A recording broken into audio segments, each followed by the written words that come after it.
अगर हमारा भजन अच्छा लगे तो लाइक और सब्सक्राइब करिए।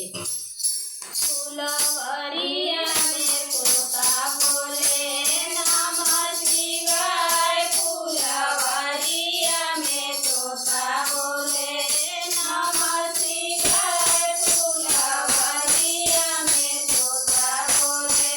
तुम्हारी आवाज सुनी तो सुर हमरे आइए हो, तोता के आवाज सुन के तो सुर हमरे आइए हो, ससुर हमरे आइए हो, सासु हमरे आइए हो, सासु हमरे आइए हो, सासु हमरे आइए हो।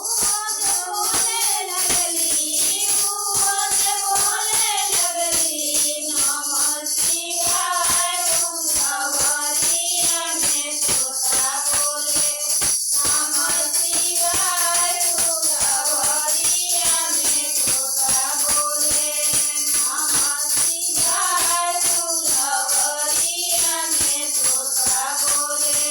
तोता के आवाज सुनी जेठ हमरे आइए हो, तोता के आवाज सुनी जेठ हमरे आइए हो, जेठ हमरे आइए, जेठानी हमरे आइए हो। भोज बोले लगली, भोज बोले लगली नमः शिवाय, फुलवरिया में तोता बोले नमः शिवाय, फुलवरिया में तोता बोले। तोता के आवाज सुन के देवर हमरे आइए हो, तोता के आवाज सुन के देवर हमरे आइए हो, देवर हमरे आइए, देवरानी हमरे आइए हो। भोज बोले लगली, भोज बोले लगली नमः शिवाय, फुलवरिया में तोता बोले नमः शिवाय, फुलवरिया में तोता बोले। तोता के आवाज सुन के ननदोया हमरे आइए हो, तोता के आवाज सुन ननदोया हमरे आइए हो, ननदो हमरे आइए, हमरे आइए, अरे ननदो हमरे आइए हो।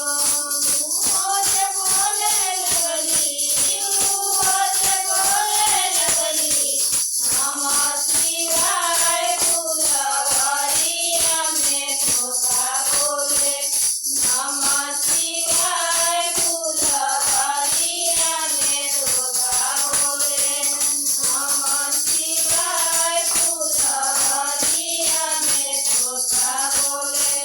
तोता के आवाज सुनी बेटा हमरे आइए हो, तोता के आवाज सुनी बेटा हमरे आइए हो, बेटा हमरे आइए हो, बहुअरी हमरे आइए हो, बेटा हमरे आइए हो, बहुअरी हमरे आइए हो। भोज बोले लगली, भोज बोले लगली नमः शिवाय, फुलवरिया में तोता बोले नमः शिवाय, फुलवरिया में तोता बोले नमः शिवाय, फुलवरिया में तोता बोले। हर हर महादेव। जय।